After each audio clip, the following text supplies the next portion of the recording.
Hello, everyone. Welcome back to another episode of the Dental Download Podcast. My name is Haley, and today we're going to have another guest. Her name is Dr. Jordan Virden, and she's a pediatric dentist. So we talk about her journey applying to residency, what she did during dental school to help her get there, and also what her kind of workload is like as a pediatric dentist. They really do see a ton of patients in a day, I think more than a typical general dentist might. So I think you guys are going to find this episode to be very interesting and a good peek into what life is like for a specific type of dental specialist, being a pediatric dentist. So I hope you guys like it, but we are going to do a quick little intro and then we will get into that main episode with Dr. Virden. So there's kind of a lot to catch you guys up on my life. We just finished that crazy exam week that I was telling you guys about. So we had 3 exams and then we had 2 quizzes and a case study and a sim lab practical. Unfortunately, nothing is graded yet, even the things that we had almost a week ago because it's Sunday night when I'm recording this, and some things were Monday morning and they're still not graded. So that's a little unfortunate. So I don't really know how they technically went, but I definitely feel fine about everything. I would assume I passed everything, hopefully. The SimLab practical, if you want to check out this week's vlogs, there's going to be one on Wednesday and one on Friday, and those kind of go into the week. And then in the Friday video, I definitely talk about SimLab more in depth and kind of my process and steps that I liked to do when I was doing my class 1 amalgam prep on number 30. The restorations for me, I think, still need quite a bit more practice, and obviously I need more practice on preps as well, but the restoration would be, if anything, from the practical didn't pass, it would probably be the restoration. So we'll see whenever we get grades back. But this week, we're going to start working on class 1 prep. So that'll be pretty cool. That's on your anterior teeth. So it'll be a totally different kind of experience, I think. So I'm excited to start trying something new. I definitely have to do some research ahead of time to make sure that I know what I'm doing. That's like my biggest SimLab tip. If anyone listening to this is pre-dent or just starting out D1 year, definitely go into SimLab as prepared as possible. Do as much research, talk to upperclassmen, try to get as many tips as you can about how other people like to do things. That way you can kind of try different things out and see what works for you. I find that talking to dental students is sometimes more helpful than talking to the faculty. Even though the faculty have way more experience, it's been a lot longer since they learned how to do it, whereas a dental student maybe last year was learning and they can say, oh yeah, I used to do it this way my first couple times, but it didn't work, so I switched to this way and that was working for me. And that's exactly what someone did when I went into SimLab for an extra practice session. One of the D2s there was super helpful and sat down and showed me how to do things, and that's the exact order that I now do things, and that's like the only thing that I could get to work for me so that I actually have the proper depth throughout my whole prep. So anyways, you guys can watch the vlog because that's a much easier format to be talking about things related to SimLab. But overall, it honestly was a lot better of a week than I expected. Yes, I was up really late sometimes. It was really tiring, all that. But I think that this is kind of more what I expected dental school to be like, and I feel like I've been mentally prepared for it. And now that like the craziness hit, I was like up for the challenge, I guess. I think in the next couple rounds, they'll probably get more and more draining and maybe defeating. But for the first big round of exams, I think I felt pretty motivated and, like I said, just up for the challenge. So this week's motivation that I want to share with you guys is really just to start early. And that's going to be pretty applicable to next week's episode topic, which is dental school versus undergrad. That's one of the ones you guys voted for on the Dental Download Podcast Instagram. If you're not following that, make sure you do. But I had you guys vote for a bunch of different solo episode topics. So next week, we're going to talk about dental school versus undergrad, like which is harder, what are the differences, maybe things you could do during undergrad to make the transition into dental school a little easier. But the motivation this week, like I said, is to start early. And I think that's pretty broad, but I think in a way it being so broad is one of the best things about it, because whatever came to your mind when I said like, hey, do that thing that you've been thinking about, that you've been putting off, or that you've always been wanting to do, or if you are a pre-dent listening to this, like start getting involved, join the pre-dental club, join a research lab, like whatever that thing you were thinking, I should probably get on that. This is your wake-up call. Get on that. Do that thing. You can probably listen to this episode while you're signing up for it or starting to log on to whatever homework or patient portal or whatever you need to do. But we're going to get into the main episode now with Dr. Virden. I hope you all really enjoy it. Let me know what you think about it on Instagram. I always love connecting with you there, and I will talk to you guys after. Want to make a podcast? Spotify's got a platform that lets you make one super easily and then distribute it everywhere and even earn money, all in one place for free. It's called Spotify for Podcasters. Here's how it works. Spotify for Podcasters lets you record and edit podcasts right away from your phone or computer, so no matter what your setup is like, you can start creating today. Then you can distribute your podcast to Spotify, but also everywhere else podcasts are heard. Video podcasts are also available, and you can earn money in a variety of ways, including ads and podcast subscriptions. Did I mention it is totally free, no catch? I've been using Spotify for Podcasters since the very beginning of my show, and now we're nearing our 200th episode. So I can definitely say it's an easy platform, and I've really loved using it. So be sure to download the Spotify for Podcasters app or go to www.spotify.com/podcasters to get started.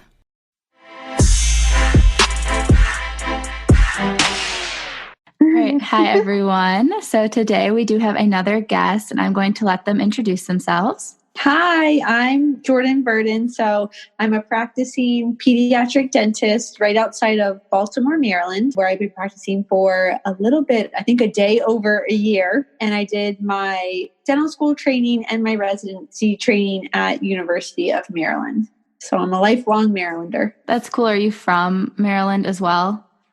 Yes, I am. So I'm from, again, right outside Baltimore.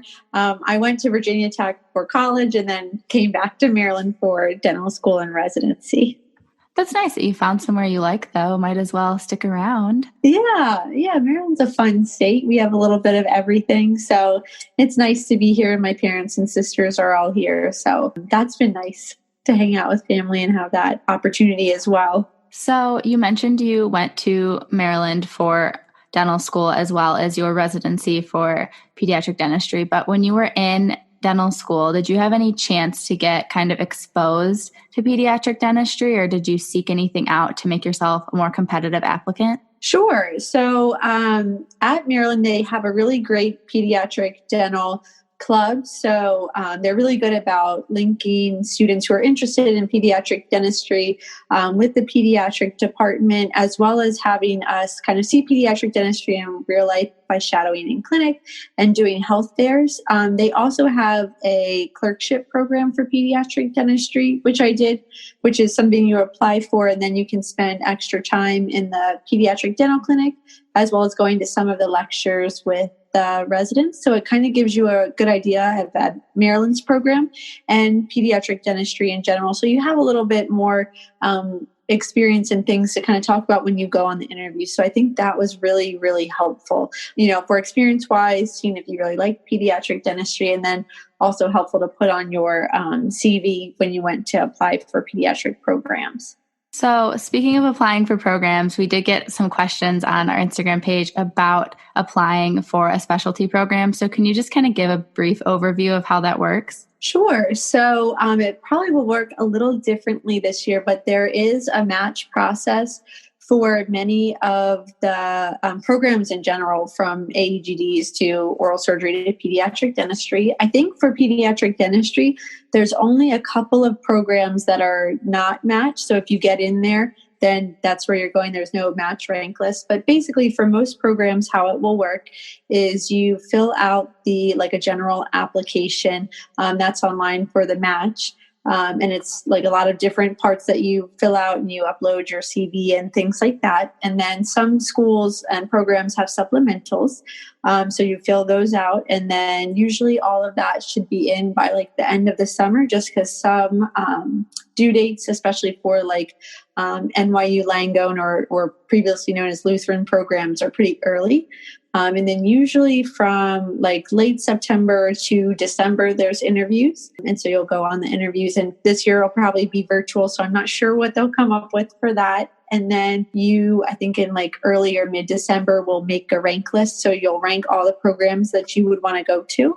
And then at the end of January is match day for pediatric dentistry. So it's kind of nerve-wracking. You get like an email at like 7 a.m. after you haven't slept, and it tells you kind of what your plans are for the next year. So it's exciting, but it takes about like a year-long process basically of getting ready, getting all of your documents together, interviewing, match lists, and then match day. So that made me think of another question about, what was it? Came into my mind, and then I got back to listening to you and forgot about the question. You know how that happens? It does. It happens to me all the time.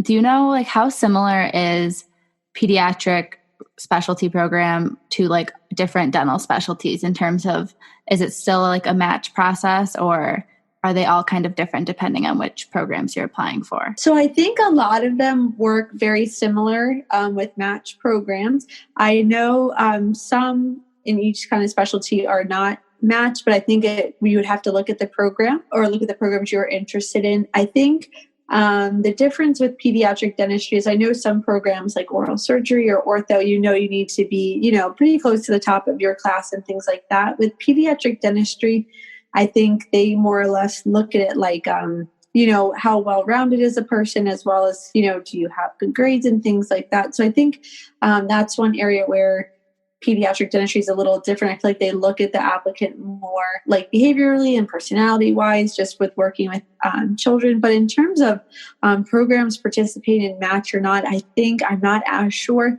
I mean, I'm sure there's some programs that don't, but I think a lot of them do. But I think maybe it would be best to check the individual programs. I'm not as sure. Yeah, of course. And the other thing I did think of, I'm now remembering it, is I've heard of people that go to work in general dentistry and then go back and specialize later. Or I would assume there's some students that maybe don't match anywhere when they're trying to specialize. Is it like common for people to not match and end up practicing or doing like a GPR and then going back and applying for a specialty program? Or do most people get somewhere? I think, it kind of depends. I think pediatric dentistry is becoming more of a competitive specialty than in the past. In the year that I applied, most of the applicants from my class that applied to pediatric dentistry, most of them matched. I would say maybe a couple didn't match. And I think overall, most people will match, or a lot of people will match. Some people obviously won't because there's only a certain amount of spots. But I think, a lot of people that I know that didn't match either did a post-match GPR, AGD, or went to work. And then pediatric dentistry, I think, really likes when they see, that you've done something else, like you worked for a year and you got more exposure that way. You did a GPR and the AGD. So it doesn't hurt you to, if you don't match, it's nothing to get discouraged about. Just, find a plan for that year and then apply again. And, everyone I know that has done that match successfully into the program the next year and is now, they're great pediatric dentists now. So it's nothing to get discouraged about. It's honestly kind of, I feel like a numbers game and a computer matching game. I'm not sure how it works. So it's nothing to get discouraged about. I know a lot of good pediatric dentists that didn't match the first time. So could you go through some of your favorite experiences or some of the highlights with your program at Maryland for pediatric dentistry and maybe why you chose to go there? Sure. I think Maryland is a great program. I really, really enjoyed my time there. I think they do a good job picking the resident group that they have. I think they really look at, the personalities of the residents and try to find a group that's really going to gel well together, because it is, it's long days over 2 years. So you have to find a good group. And I loved my co-resident. They were wonderful. That was probably one of my favorite aspects of the program. But I think another strength of Maryland is the faculty. So Maryland's a hybrid program, meaning we have some hospital time and some, didactic in class time. And the faculty that we have at our program are really world-renowned pediatric dentists. Like one of our faculty is Jim Cole, and he basically wrote the book on pulp therapy for baby teeth or primary teeth. And then we have Dr. Chinoff, who's a fluoride expert. So, I think we're really lucky at Maryland to have the caliber of faculty that we have to learn from. The other thing I think is really great is that there is a big need for providers to treat patients within Baltimore City. So you really are able to help a lot of people and help educate kids and their families and do a lot of good there. And then I would say probably another neat thing that we do is when we go to the OR, I really like that you get a lot of OR experience, which I think is really important, especially for pediatric dentists, because once we go out into private practice, that's another service we can offer our patients. And then probably, I don't know, there's a lot of good things that I liked about the program. I liked our sedation experience as well. So in pediatric dentistry, you'll find a lot of pediatric dentists will do oral sedation. And so we got a lot of exposure to that and how to do it properly and how to manage patients and things like that. So now that I'm out in the real world, I can feel comfortable doing that, which I think is really important to make sure in any residency program that you have a lot of experiences doing things that you will do once you're out and about in the real world. And I feel like they do a good job of preparing you for that. Yeah, that sounds awesome. I'm glad you had such a good experience there. So how early on or when did you decide like pediatric dentistry is what I want to do? And were you between that and general dentistry, or were you thinking of other specialties? So I would say I kind of always knew I wanted to work with children. I always liked working with them. I think children are so funny, things that they come up with to say. So I knew I wanted to work with children in some type of healthcare setting. After I graduated college, I spent a year as a dental assistant in a pediatric practice, and that kind of solidified for me. I wanted to go into dentistry, wanted to be a pediatric dentist. So I kind of knew early on, and then tried to tailor my experiences in dental school, knowing, trying to keep a little bit of an open mind, but knowing ultimately I was most likely going to want to be a pediatric dentist. So trying to tailor any and all experiences that I could into pediatric dentistry. And then the other group that I really like working with is patients with special healthcare needs. And I think a lot of pediatric dentists see a lot of patients with special healthcare needs because sometimes general practitioners in the area may not have a comfort level, and we receive education on that. So because of that, I've kind of felt like pediatric dentistry was the best fit for me and my interest in what I kind of enjoy doing and what I imagined myself doing once I graduated dental school. I love that you mentioned the special care dentistry, because I think the first time I talked to a pediatric dentist, I didn't even think about that as a part of their job, but I feel like it's really great to make sure people are aware of that. And I'm going to be involved in a special care dentistry club at my dental school. And I'm really excited about that because I think we only have maybe only one course our third year about special care dentistry, but I feel like being involved and going to as many different like service events and things as I can is going to be really nice because I want to be able to serve my patients as well as I can, obviously. So definitely looking forward to that. Yeah. That's great. Yeah. So on a different note, we did get a question from someone that was wondering, is it hard working with kids all day? No, honestly, I was one of those people that was like, I don't know if I could work with adults all day. So to me, I really enjoy working with children. We see patients in our office from 1 year old all the way up to when they're finishing college. So we see the whole age range. And I just love that, for one patient, you could be talking about finding unicorns in their tooth. And then for another patient, they're getting ready to go to college and you're having that conversation. So I think it's really nice to get to, see kids of all ages. And then I'm just starting out, but talking to some of the dentists in my office where I work that I've been working for a while, they now have patients that they saw grow up as children who are now bringing their children back. And I just think that that's something really special that pediatric dentists get to do. So I would say, no, it's tiring sometimes just because you have to have a lot of energy to work with kids, but I think it's really rewarding. And I don't know if I could work with adults all day, so I'd probably have that question for them. Yeah, I mean, that's good. It seems like it's the right fit for you then, so that's great. Yeah. So another thing I was thinking about, because I know that you mentioned this during your specialty program, as well as I've heard from other people that pediatric dentistry programs, you're in the hospital for quite a bit of them. So what made you decide to do private practice versus like seeing patients with like really extreme cases in a hospital setting? Sure. So I think, with private practice can get your privileges at hospitals. So like some of our dentists that work in the office have privileges at Johns Hopkins where they see really medically complex patients. So you can still have those opportunities. I'm working on getting all of my credentialing stuff, and with COVID, it's I think it'll take a lot longer. So I definitely am looking forward to having those opportunities. But I think what drew me to private practice is trying to think about, how I can still balance my career goals, see patients full time and then work on other things that I'm interested in. And I think with private practice, you have a little bit more of a flexible schedule. So like, I help out at the dental school, teaching lectures, hoping to start, going down there and helping with the program a little bit more, and then hopefully getting my hospital privileges so I can see cases down there. Whereas I feel like if I was in a hospital program full time or in academics full time, I'd have a little less free time to do those things. And then I'm working actually in the dental office that I grew up going to. So I thought it was nice to just go back and kind of come full circle and work in that practice again. That's so exciting. Are any of the dentists that saw you as a patient still working there? Yes, they all. So I'm one Aww. of 4, and we all kind of saw everybody. So they're all still there, which is kind of neat.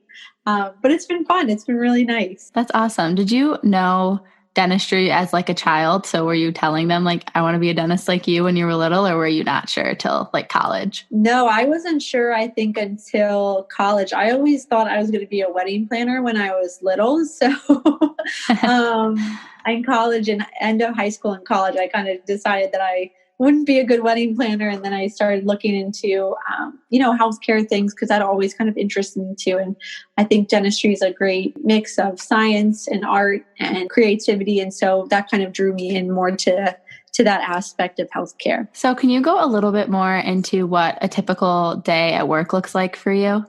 Sure. So at our office, we spend the mornings seeing restorative. So we'll work with a hygienist, and we'll have a couple columns of hygiene kind of back to back going throughout the morning, as well as our column of restorative patients.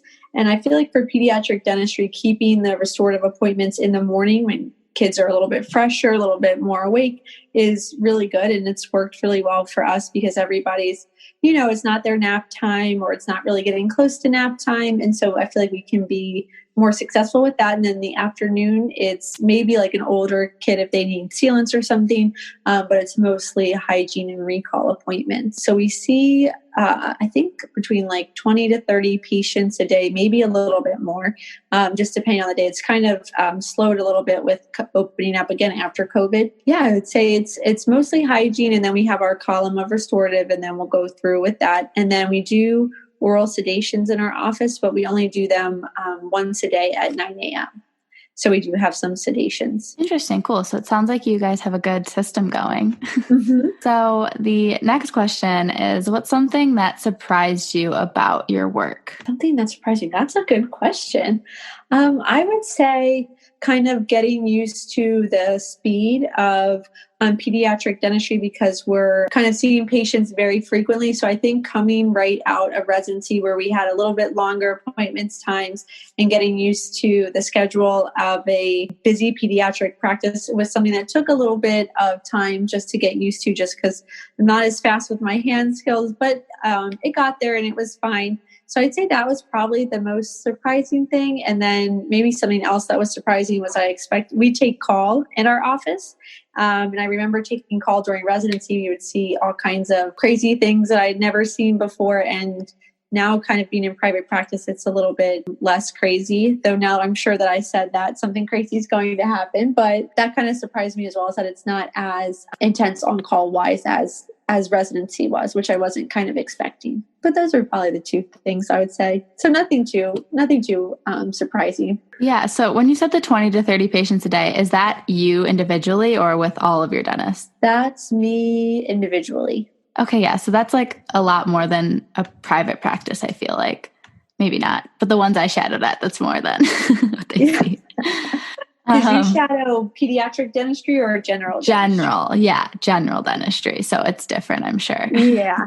I feel like pediatric dentistry generally sees our recalls I feel like every 30 or 40 minutes or so. So it's a lot more volume based in terms of recalls and like hygiene appointments. Yeah. And obviously the kids don't want to sit for a long time, so you have to be Yes. speedy. That makes sense. Yeah. So I know we connected from your Instagram page. Why did you decide to start your Instagram page? Because I know it's very like educational. So I was just curious what prompted you to do that. Sure. So I'm always interested in education and teaching and things like that. So that's always been something that I've been interested in. And then kind of a pet peeve of mine is seeing information on social media or online that is false and kind of almost like harmful. And I kept seeing these posts about different things like the teething rings and the teething necklaces. And it kind of just bothered me that there was a lot of misinformation out there and there wasn't really someone, and there's a bunch of awesome pediatric dentists now on Instagram, which is great, to have evidence-based information. And then I thought also for dental students and other dental residents and other pediatric dentists to have a space where you could come and ask questions and learn about things, just because I know in some dental programs, they don't get a lot of pediatric dental education. So to have somewhere where you can find information, if you're a parent or a dental student, I thought was really important, something that when I was going through dental school, I wish I could have found. So that's why I kind of decided to make it just for education purposes to help other people and hopefully be a place where you can come to find evidence-based information. Awesome. I think that's really admirable. I'm glad that you're on there, and I like all the things you post because I learn a lot since I'm so new into dental school. So we are wrapping up, but I do have one final question I like to ask people. It's a little broad, so take it however you want. But I'm wondering, how does dentistry fit into your overall life goals, whether that be work-life balance, your hobbies, anything that you're kind of looking forward to? I think dentistry fits in because it allows me to be creative and interact with people and interact with new people and do new things every day. So no day is ever the same day, which I think is really fun and exciting. I also feel like pediatric dentistry and dentistry in general, unless maybe if you're doing oral surgery or something like that, gives me a good work-life balance so I can do other things that I enjoy while also having a career at the same time. So I think that's one of the really good things about dentistry is you can kind of make it anything that you want it to be, depending on what you want to do, which I think gives you a lot of leeway into trying different things, doing different things, and seeing what interests you the most about it. That's what I would say. Yeah, that's a great answer. So do you have any closing advice for dental students or anything else you want to get out to the people listening? I would say for dental students, I know it's going to be like a different year and maybe a little bit tougher because you may have clinic requirements or maybe online, but to just remember to always take care of yourself and that you can't pour from an empty cup, just because I know when I was a dental student, I tried to do that a couple of times and wasn't successful. So I would just tell all dental students, especially the first year students, to just make sure that you take care of yourself. Thank you. I will keep that. I definitely need to be reminded of that like once a week. So thank you. So what is the best way for people to get in touch with you if they do have any more questions? Maybe your Instagram? Yes. So that's probably the quickest way to get in touch with me because I am always on my phone, which is not a good thing, but I guess in these times, what else can you do? So you can find me on smallteeth_big world. And, anyone can feel free to send me a message. I'm always happy to hear from people and connect with other people, which is fun. All right. Well, thank you so much. Thank you for having me. This was fun. Thank you so much. All right, so that is everything from our episode with Dr. Jordan Virden. Be sure to check out her Instagram at Small Teeth Big World if you haven't already while you were listening. And I just wanted to pop on and say thanks for listening again, and just remind you that next week's episode on Monday is going to be a solo episode comparing dental school to at least my own personal undergrad experience and, of course, my own dental school experience. The transition is so different for everyone, and I think everyone comes in with different strengths and weaknesses, but I'm just going to share my take, and I'll also have a question feature up on Instagram this week on the story. So make sure you guys get involved there so that you can tell me what topics you want me to cover. And then also, if you're a dental student listening or a dentist, if you can give me some knowledge to share with everyone about how your transition was and what differences you notice between dental school and undergrad, I would really, really appreciate it. And I know everyone listening would get an even better take from the episode if we could have more perspectives to share. So with all of that, I just wanted to say thank you again. I hope you'll have a lovely week, and I am so excited to talk to you next Monday.